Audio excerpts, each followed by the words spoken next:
Bonjour tout le monde! Salut! Salut Francis! Salut Charlène! On s'est mis beau parce que, du moins, on a essayé. Parce qu'aujourd'hui, pour l'émission Mange-Ribois, Faut bien se nourrir. qu'est-ce qu'on fait, Francis? On va vous faire des huîtres. On reçoit en grand. On va essayer de vous montrer comment recevoir les gens avec des huîtres, avec l'apéro. En fait, c'est toujours le moment, c'est mon moment préféré de la journée. C'est l'heure de l'apéritif, on reçoit du monde. Mais souvent, les huîtres, on se dit c'est long. Là, on vous montre que c'est pas On a si peur long. que ce soit pas frais. Oui, c'est ça. Ou on les mange, il y a des petits écailles. Là, on se dit, les gens, il va falloir qu'ils se mettent les mains dans l'huître pour détacher l'huître. On vous montre comment faire des Proprement. huîtres proprement. Exactement, c'est bien dit. Une petite soirée chic. Donc, on a choisi des huîtres de chez nous, des îles de la Madeleine, le trésor du large que vous avez ici. C'est des belles petites huîtres qui sont, ma foi, toutes similaires, toutes de la même grosseur et en plus sont faciles à ouvrir. Oui, On sont va faciles voir. à ouvrir. Bien souvent, quand on paye un petit peu moins cher, on va avoir des huîtres qu'on peut acheter à 50 sous, 60 sous l'huître, mais elles sont un peu poreuses. Et puis, vous allez voir, quand on rentre le couteau, bien souvent, on va passer à travers le coquillage, risque de se blesser, on détruit l'huître.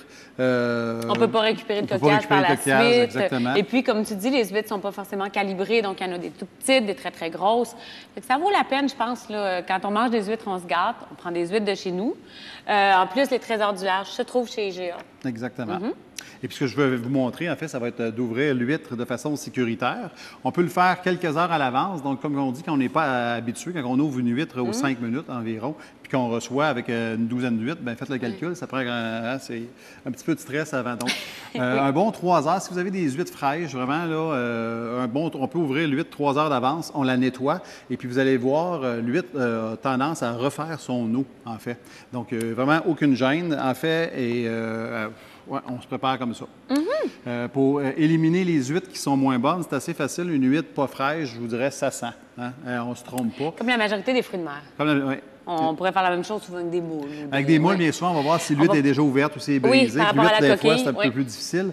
Mais si vous ouvrez l'huître puis elle est très sale à l'intérieur, elle dégage une odeur nauséabonde, ou elle est très sèche, il n'y a plus d'eau à l'intérieur, là, c'est un bon signe que l'huître n'est pas bonne, donc on la laisse de côté. On prend plus de chance. Ça ne veut pas dire qu'il y a une huître qui n'est pas bonne dans le paquet, que tous les huîtres sont pas bonnes. Non, ça vraiment pas. Il ne faut pas jeter le panier au complet. Donc, comme façon sécuritaire, moi, je me prends toujours, il se vend des petits boîtiers en bois dans lesquels on peut introduire l'huître. Et avec le couteau à huître, on vient ouvrir l'huître de façon sécuritaire. Ça prend un petit peu plus de temps, mais si vous n'êtes pas habitué, allez-y comme ça.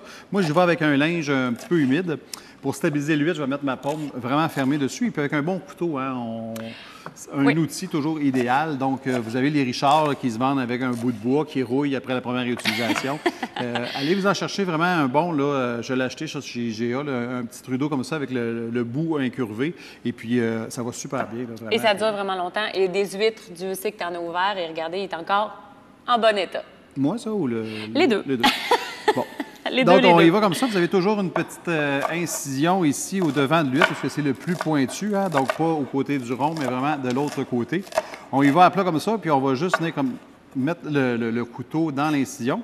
Et puis on donne un petit coup de poignet comme ça. Puis vous voyez, ça l'ouvre tout de suite. Ça ouvre, oui, exactement, Là, comme un levier. Exact. On va glisser le couteau pour pas casser le premier coquillage qu'on va laisser de côté. Et puis, on va venir nettoyer. Donc, si vous prenez l'huître comme ça, vous voyez qu'il y a un petit peu d'eau à l'intérieur, puis l'huître ne vient pas. Donc, on va simplement venir la lever comme ça et venir la détacher de son nerf. Et puis, par la suite, on va pouvoir simplement, avec le couteau, enlever le nerf dans le fond pour enlever le surplus de... En fait, c'est un nerf comme le pétoncle, là, ça a quelque chose d'un petit peu plus coriace. Si vous invitez croque-dedans, ils vont peut-être moins aimer l'huître. C'est ce qu'on ne veut pas manger. Donc, vous avez ici, puis par la suite, on peut la passer sous l'eau. Donc, vous voyez, les trésors du large sont assez propres, mais on peut trouver des huîtres qui sont un peu plus glaiseuses. Donc, on a juste à les passer sous l'eau, les nettoyer. Et vous avez des huîtres parfaitement nettoyées, prêtes à manger, dans lesquelles on va venir déposer la chair quelques minutes avant de les manger. La chair, la garniture, et c'est fini, c'est prêt. Donc, Charline, pendant que j'ouvre mes huîtres, je te laisse... Expliquer les petites, les petites sauces, les petites garnitures avec les huîtres. On vous en fait 4 différentes. Puis là, vous en faites autant que vous voulez à la maison, mais c'est à l'infini. Hein? On voit maintenant, là, c'est la mode du gin du Québec aussi. On peut faire gin et pamplemousse, gin romarin. C'est des beaux classiques, c'est super bon avec les huîtres. Nous, on y va avec la mignonnette. Mignonnette, tout le monde connaît. C'est de l'échalote française qu'on hache assez finement. C'est ce que je faisais pendant que Francis commençait à ouvrir les huîtres. Moi, j'aime bien munir d'un pot maçon parce que je trouve ça vraiment facile. On remue, on goûte et on ajuste au fur et à mesure. Alors, on vient mettre les échalotes. Ensuite, un vinaigre. Nous, on a pris un vinaigre de Xérès, mais vous pourriez utiliser un vinaigre de champagne, un vinaigre de vin. Mais en général, un vinaigre de Xérès, ça donne vraiment un bon résultat. Là, vous voyez ce que j'ai mis en échalote. Je dirais qu'on les recouvre de vinaigre. C'est quand même, il y a plus de vinaigre qu'il y a d'huile dans une mignonnette. On met un petit peu d'huile. Huile de canola du Québec ou une huile d'olive. Une huile végétale. L'huile de votre choix. L'huile d'olive va amener un petit peu plus d'amertume. Et pour venir, j'en mets pas beaucoup, mais juste pour dire d'amener un petit côté, pour arrondir un peu la mignonnette, si je peux dire, on ajoute un tout petit peu de miel. Et on va venir mettre un peu de sel, vraiment juste un peu, parce que les huîtres déjà sont quand même assez salées. Et on ajoute du poivre. Si on aime le poivre, on pourrait jouer avec un piment d'Espelette ou tout autre piment séché, si on veut l'avoir un petit peu plus relevé. Le poivre, je viendrai mettre un petit peu de sel, vraiment une petite pincée. Et là, vous voyez le côté pratique du pot maçon, c'est qu'on le referme, on remue et on goûte. Alors là, la mignonnette, vous voyez, ça se fait vraiment à l'avance parce que, contrairement, tu disais 3 heures les huîtres environ? Pas plus que, ben, on peut les ouvrir certainement dans la journée, en fait. Oui, dans la journée. Il faut savoir que quand on ouvre l'huître, on tue l'huître, oui. Donc la chair se détériore tranquillement.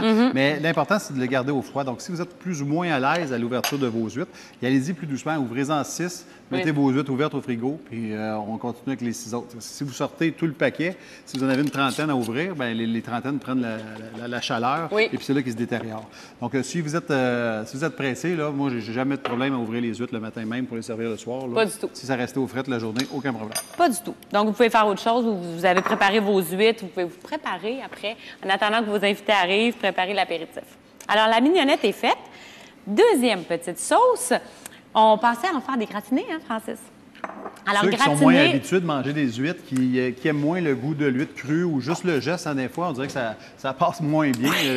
C'est la première fois qu'on y goûte. Exact. Donc, une façon peut-être d'apprivoiser l'huître serait de la manger gratinée. C'est un bon mot. L'huître, on va goûter beaucoup. On goûte moins l'huître une fois gratinée. Ça dépend toujours des huîtres qui sont plus goûteuses, mais une fois gratinée avec le mélange que Charline va vous faire, avec un petit peu de crème, avec un bon fromage. Ici, on a choisi le Migneron de Charlevoix. Oui, fromage de chez nous. Je vous dirais que ça ressemble vraiment à un petit plat gratiné en sauce là, avec une petite huître sur le dessus. Oui. Alors, crème fraîche, on a pris crème fraîche de chez nous, le petit pot Riviera. Vraiment une bonne crème fraîche parce qu'elle est beaucoup plus épaisse que d'autres crèmes fraîches du commerce qu'on peut retrouver. C'est pour ça que j'aime bien utiliser celle-là. Elle a vraiment la texture d'une crème fraîche. Et puis, je viendrai mettre de la ciboulette.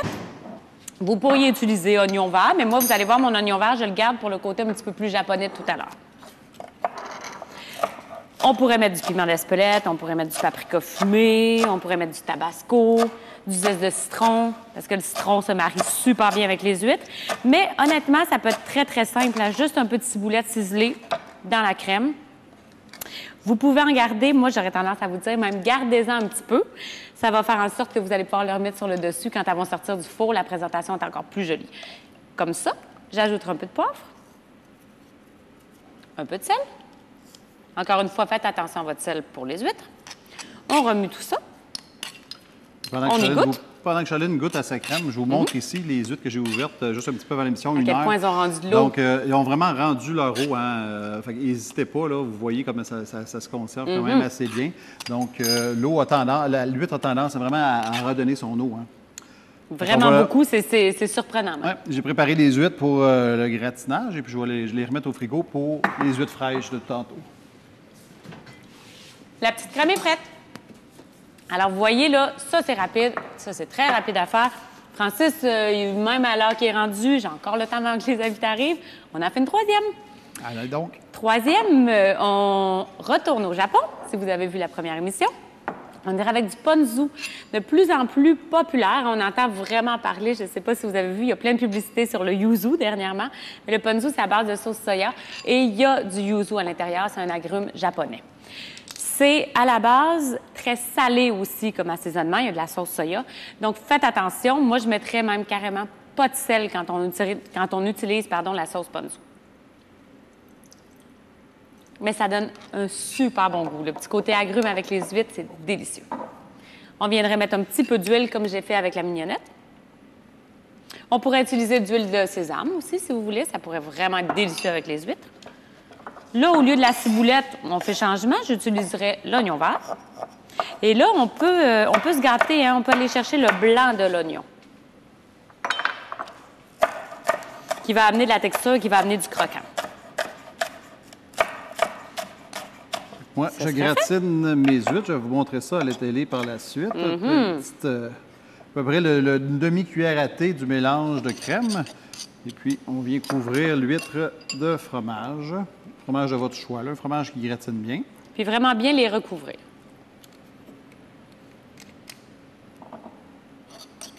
Alors là, on vous a énuméré 3 choix. Il en reste un, Francis. Comment on les fait? C'est la surprise du jour. On va y penser pendant que tu termines la dernière. Alors là, je pense vraiment que quelqu'un qui n'aime pas du tout les huîtres, vous seriez même capable de faire manger des huîtres à n'importe qui, y compris des enfants qui disent « Ah non, je ne veux pas y goûter ». La friture. La friture. La friture. Tout le monde aime la friture. Ça, donc, on va vous faire des petites huîtres frites au tempura. Délicieux tel quel. Je ne sais pas si on peut voir à la caméra les petites huîtres ici gratinées. Donc, on va simplement les mettre à broil jusqu'à temps que le fromage fonde, qu'on ait une belle coloration. Alors, ce matin, en sortant, j'ai été voir l'état du jardin, puis j'avais des fleurs dans le jardin. Alors, j'ai choisi de cueillir des œillets d'Inde, ou qu'on appelle aussi communément marigold.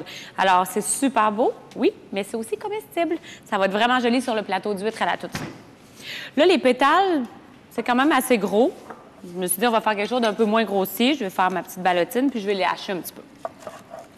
Moi, ici, j'ai fait pour la pâte à frire, j'ai fait une petite pâte tempura. Donc, une pâte sans gluten. Hein. On a à peu près une tasse de farine de riz, une tasse d'eau bien froide et puis un jaune d'œuf. Pour rajouter un peu de sel et poivre. Et puis, on va mélanger le tout. N'hésitez pas à rajouter. Il faut vraiment avoir une pâte là, qui va coller à l'huître. Donc, si vous hésitez, là, on va en faire 6. Hein? On a dit la même chose au même moment. Puis c'est vrai que c'est génial parce que maintenant, avec toutes les intolérances, le gluten en fait partie. Hein? Quand on reçoit des invités, on ne sait pas trop. Mais là, vous ne vous trompez pas. Avec la farine de riz, vous êtes sûr et certain que vos invités vont pouvoir manger les huîtres frites. Et puis là, on peut voir que l'huître, en fait, quand on sort l'huître, est bien enrobée de pâte. Donc, si vous avez une pâte trop liquide, en fait, bien, toute la pâte va descendre dans le fond. Elle ne collera pas, elle n'adhérera pas à l'huître. Puis, bien, quand vous allez la sortir, il n'y aura pas de panure autour de l'huître. Et c'est important, vous voulez aller chercher justement le croustillant de la panure autour de l'huître. Donc, encore une fois, la panure japonaise, hein, c'est quelque chose, on va avoir un choc thermique vraiment pour que ça saisisse, que ça devienne très croustillant. Donc, on vous dit de rajouter de l'eau froide. Moi, j'ai tendance à faire ma pâte une heure avant puis la laisser au frigo. Donc, la pâte va être très, très froide juste avant de partir les huîtres à la friteuse. Oui. On met les huîtres dans la pâte et puis on les frit automatiquement jusqu'à coloration, je vous dirais. Là. Donc, comme tu dis, le plus important, ayez votre pâte la plus froide possible. Exact. Il faut avoir une huile Allez bien chercher chaude, les extrêmes. autour d'environ 360 degrés Fahrenheit. Et puis, on y va comme ça. Faites attention à ne pas se brûler. Une à une pour pas qu'ils soient toutes collées. J'ai jeté un œil pendant ce temps-là sur nos petites frites, nos huîtres gratinées, pardon, ne pas les oublier. Et ça va? Ça va très bien. Elles ne sont pas encore prêtes. Donc, le timing va être parfait.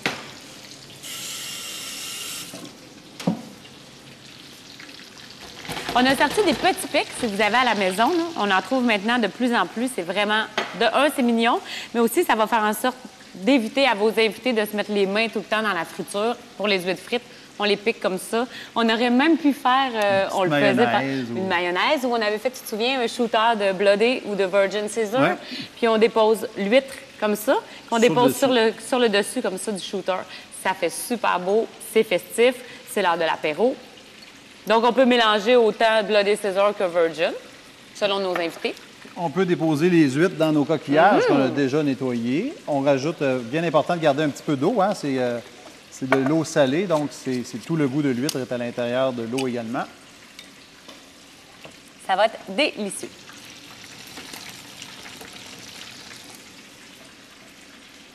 Donc, plus de raison de ne pas manger des huîtres, hein? Non. Avec plein d'idées de petites garnitures comme ça, puis surtout des huîtres prêtes à manger. On va vous faire un exemple. À la fin de l'émission, on prendra une huître. Puis le fait qu'elle soit détachée et propre, ça fait toute la différence. Et puis en plusieurs variétés, on peut faire plusieurs variétés, effectivement, pour goûter les différentes sortes d'huîtres. Oui. Avec différentes sauces également, ça rajoute au côté festif. Hein. Mais c'est la fête des huîtres. Et qu'est-ce que... J'ai pas la fête des huîtres, c'est la fête les huîtres. Et avec les huîtres, Francis, qu'est-ce qu'on pourrait boire? Il me semble qu'un bon blanc. Un bon blanc, toujours un peu minéral, hein, ça va toujours être excellent avec les huîtres. Oui. Et pourquoi pas des bulles, hein, une fois de temps en temps, des bulles. Ça aussi. Pas simplement Noël. Ou les deux. On peut débuter avec les bulles, puis passer après avec le vin blanc, puis tranquillement se mettre à table. Et voilà, on a déjà dressé nos huîtres, C'est donc parfait. on peut rajouter quelque chose. Je pourrais y aller avec ma mignonnette et la sauce ponzu. Donc, mignonnette, essayez d'aller chercher des échalotes. Ce qui a donné, si vous voulez reproduire à la maison, puis vous vous demandez comment ça se fait que ma mignonnette est si jaune, c'est vraiment l'huile de canola qui donne cet effet-là. Si vous utilisez une huile d'olive, vous n'arriverez pas à avoir la même couleur que ce que j'ai présentement dans l'assiette. Mais ça va être aussi bon. Mais allez chercher des échalotes, allez chercher un peu le tout. Vous pourriez aussi carrément laisser quelques huîtres nature pour bien aller chercher le goût des huîtres. Comme je disais, mettre un petit quartier de citron. On serait rendu à la ponzu.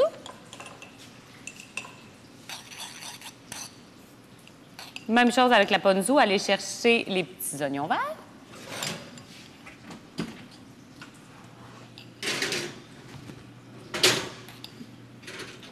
Francis, qu'est-ce que ça dit, nos gratinés? Les huîtres, c'est très bien comme ça. Oh! Je pense qu'on a un timing parfait parce que je sors les huîtres de la friteuse. Tu parles d'un timing. Les huîtres frites sont prêtes. On peut déposer avec une cuillère. Et qu'est-ce qu'on fait quand on sort un produit de la friteuse, Francis? On souffle dessus. Vous pouvez. Mais le plus important, je dirais, c'est de les éponger sur un papier absorbant et vous avez environ 30 secondes pour assaisonner tout ce qui sort de la friteuse. Donc, on viendrait les saler un petit peu. On vient absorber le surplus d'huile. Si on n'absorbe pas le surplus d'huile, c'est ce qui fait que la friture devient molle. Puis là, on perd vraiment tout intérêt dans les huîtres frites. Et voilà.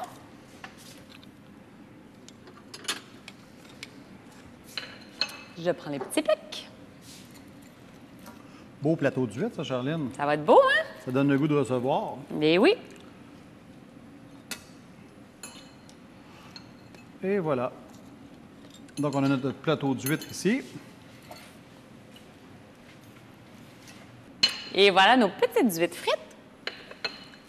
Écoute, le tour est joué. On ajoute peut-être quelques pétales si on veut. Je trouvais ça joli. On peut les mettre un peu partout dans le cabaret.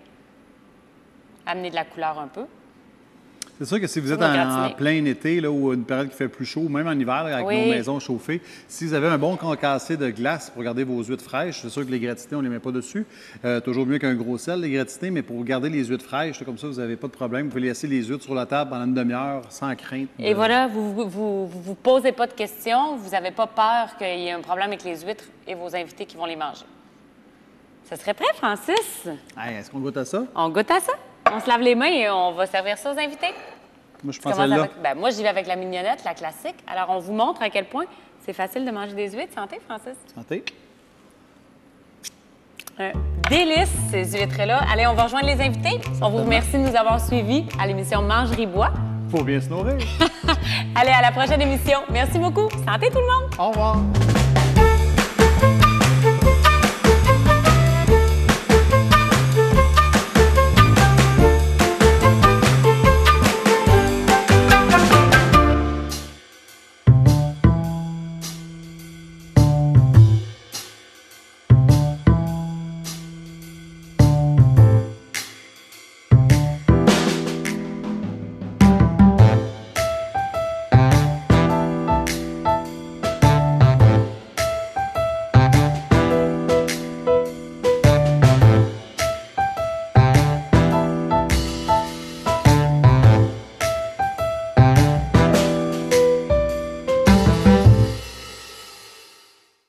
Chez IGA Famille Benoît, notre passion de vous faire découvrir se transmet dans votre assiette.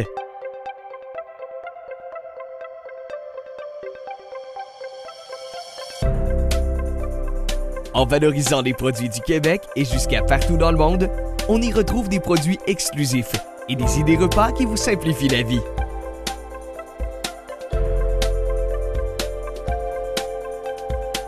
Bon appétit!